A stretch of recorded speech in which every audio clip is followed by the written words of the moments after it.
అదే RTV app వార్తల్ని క్షణాల్లో చదివే అవకాశం ఉంటుంది. ఒక న్యూస్ పేపర్, ఒక టెలివిజన్ ఛానల్ మీ చేతుల్లో ఎప్పుడూ ఉంటాయి. ప్రధానమంత్రి గారు మోడీ గారు శ్రీశైలం దేవస్థానాన్ని సందర్శించడం జరిగింది. చూస్తా ఉన్నాం. నేను నిన్న జరిగినటువంటి ప్రధానమంత్రి పర్యటనలో రిక్త హస్తాలు, శ్రీశైలం దేవస్థానానికి డెవలప్మెంట్ విషయంలో రిక్త హస్తాలు, మాటలు లేనటువంటి విధంగా, మాటలు ఎక్కడ కానీ దేవస్థానాన్ని ఉచ్చరించని విధంగా ఆయన పర్యటన సాగడం మనం అందరం చూసాం. ఏ ప్రధాని వచ్చినా మొన్నటిదాకా దాదాపుగా 15-20 రోజుల నుంచి శ్రీశైలానికి మహర్దశ పట్టింది. సందర్శించిన ఎంతో 2 తెలుగు రాష్ట్రాల్లో కూడా ఎంతో ఆశించారు. శ్రీశైలం అభివృద్ధి అనేది ఒక కాశీలాగా దీన్ని కూడా అవుతుంది. కాశీలో విధంగా ప్రధానమంత్రి గారు అభివృద్ధి చేశారు, ఆ అభివృద్ధి కూడా ఇక్కడ జరుగుతుంది అని చెప్పి మేమందరం ఆశించాం. ఎవరైతే ఏ పార్టీ ఉన్నా అభివృద్ధి జరగాలి కాబట్టి మేము కూడా అభివృద్ధి కామకులుగా మేము కూడా చాలా సంతోషపడ్డాం. బ్రహ్మాండమైనటువంటి ఈరోజు రామ జన్మభూమి అయితేనే ఎన్ని రకాలుగా చూస్తూ ఉన్నాం. దేవస్థానాల పైన ఎంతో శ్రద్ధ పెట్టి అన్ని రాష్ట్రాల్లో కూడా ఈ యొక్క దేవాలయాలను అభివృద్ధి చేయడం మనం కనులారా చూస్తూ ఉన్నాం. మేము కూడా ఆశించాం ఇక్కడ శ్రీశైలంలో అభివృద్ధి జరుగుతుంది అని చెప్పి. ఇక్కడ ఉన్నటువంటి స్థానిక ఎమ్మెల్యే, ఎంపీ గారు కూడా ఈ అభివృద్ధి గురించి పట్టుబట్టి రాబట్టుకుంటారని ఎంతో ఆశించారు. ఇక్కడ రిక్తహస్తాలు తప్ప మిగిలింది ఏమీ లేదు, శూన్యం. సరే, ఇక్కడ రాజకీయాలు మాట్లాడకపోయాడమో, ఏమన్నా శ్రీశైలం మాట్లాడకూడదని అనుకున్నాడేమో, కనీసం బహిరంగ సభలోనైనా వీటి ప్రస్తావన తెస్తాడమని చెప్పి ఎంతో ఆశించాం. కొన్ని వేల కోట్ల రూపాయలు ఈరోజు శ్రీశైలానికి హామీల జల్లులు కురుస్తాయనుకున్నాం. ఎక్కడే కానీ కర్నూలులో కూడా ఈ శ్రీశైలం గురించిన ప్రస్తావనే రావకపోవడం చాలా బాధాకరం. ఎందుకంటే ఎన్నో సమస్యలు ఉన్నాయి ఇక్కడ. ఈ శ్రీశైలం దేవస్థానం అనేది ఒక ప్రాంతానికి సంబంధించిందో, ఒక రాష్ట్రానికి సంబంధించిందో అనేది కాదు, ప్రపంచానికి అందరికీ కూడా ఈరోజు పేరెన్నికైనటువంటి జ్యోతిర్లింగం ఇక్కడ ప్రతిష్ఠ చేయబడ్డటువంటి విషయం మనకు అందరికీ తెలుసు. అష్టాదశ పీఠాల్లో ఒకటి, ద్వాదశ లింగాలలో ఒకటి కాబట్టి 2 ఒక చోట కొలువైనటువంటి ప్రాంతం శ్రీశైలం కాబట్టి దీనికి మహర్దశ వస్తుందని భావించాం. ఇక్కడ ఎన్నో సమస్యలు ఉన్నాయి.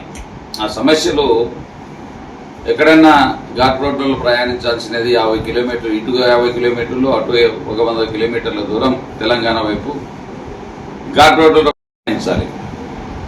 ఈ 2 చోట్ల కూడా తెలంగాణ వరకు 4 లైన్స్ ప్రతిపాదనలు ఏమైనా ఇస్తాడమో, దోర్నాల వరకు 4 లైన్ల రోడ్లు ఇస్తారమో, లేకపోతే స్ప్రింగ్ వంతెన ఇక్కడ డ్యామ్ వద్ద కలపడానికి గతంలో కూడా ప్రతిపాదనలు ఉన్నాయి. అదేమైనా మళ్ళీ ఒక్కసారి ప్రధానమంత్రి మాట్లాడతాడమని ఎంతో ఆశపడ్డాం. సున్నిపేటను శ్రీశైలాన్ని కలిపే విధంగా ఎప్పుడో నేను ఎమ్మెల్సీగా ఉన్నప్పుడు, ఆ రోజుల్లోనే చంద్రబాబు నాయుడు తెలుగుదేశం పార్టీలో ఎమ్మెల్సీగా ఉన్నప్పుడు, ఆ రోజు మనం స్ప్రింగ్ వంతెన కూడా కోరడం జరిగింది. ఎందుకంటే ఇటు వస్తే ఒక 2 కిలోమీటర్ల దూరంలో సున్నిపేటకు చేరుకుంటాం. చాలా వరకు ట్రాఫిక్ కూడా రద్దీ కూడా తగ్గి ప్రయాణికులకు, భక్తులకు అందరికీ కూడా చాలా బ్రహ్మాండంగా ఉంటుందని ఆ రోజు కూడా ప్రతిపాదనలు ఇచ్చాం. ఆ రోజు 4 లైన్లు అమిత్ షా గారు వచ్చినప్పుడు ఆ రోజు ఆయన దృష్టిలో పెట్టి 4 లైన్ల రోడ్డు ఇవ్వాలి.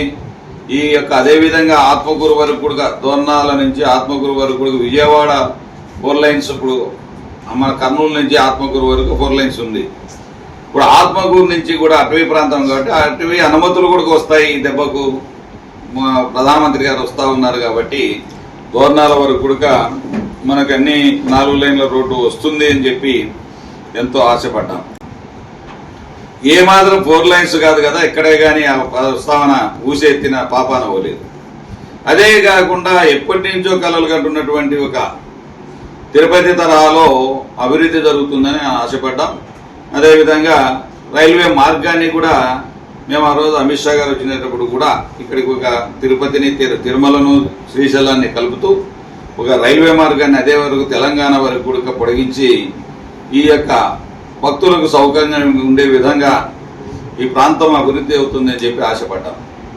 ఇవన్నీ జరగలేదు. ఏ ఒక్కటి కూడా నేను చెప్పినటువంటి వాటిలో ఏ ఒక్కటి కూడా జరగకపోవడమే కాకుండా సాక్షి గణపతి వద్ద కూడా ఈరోజు ట్రాఫిక్ చాలా జామ్ అవుతా ఉంది, ఎంతో ఇబ్బంది పడతా ఉన్నాం. కావాల్సింటే ప్రభుత్వ భూమిని ఎక్కడైనా కొంత వీళ్ళకి ఇచ్చైనా సరే దాన్ని తీసుకోవాలని ఎన్నోసార్లు ఇంతకుముందు 5,300 ఎకరాలు నేను హైపవర్ కమిటీ మీటింగ్ పెట్టి దీన్ని దేవస్థానానికి అప్పగించడం జరిగింది. ఆ రోజు ఇరిగేషన్ అధికారులు అయితేనే, రెవెన్యూ అధికారులు అయితేనే, ఫారెస్ట్ అధికారులు అయితేనే, వీళ్ళందరూ ఎండోమెంట్స్ అధికారులు అయితే ఏదైనా సరే వీళ్ళందరినీ అధికారులను అందరినీ ప్రిన్సిపల్ సెక్రటరీ లెవెల్లో కలిపి అదేవిధంగా మంత్రులను కూడా అక్కడ కూర్చోబెట్టి హైపవర్ కమిటీ పెట్టి దీన్ని దేవస్థానంగా 5,300 ఎకరాలు దారాదత్తం చేయడం జరిగింది. ఒక చిన్న ఎక్కడో ఉన్నటువంటి 1864లో ఇది ఒక నందికొట్కూరు ఫారెస్ట్ ప్రాంతంగా ఉన్నటువంటి జీవోను పట్టుకొని దాన్ని 5,300 ఎకరాల భూమి ఇవ్వడమే కాకుండా దాన్ని హద్దులు ఏర్పరచాలనే ఉద్దేశంతో సర్వే చేయించి పూర్తి స్థాయిలో టెండర్లు కూడా 5 కోట్లకు టెండర్లు కూడా కాంపౌండ్ వాళ్ళ గురించి గతంలో టెండర్లు కూడా పిలవడం జరిగింది. ఇవన్నీ కూడా ఏదో ఆశపడ్డాం, ఇవన్నీ కూడా పర్మనెంట్ చేసుకోవచ్చు. ఇవి రాష్ట్ర లెవెల్లో మేము ఇచ్చాం.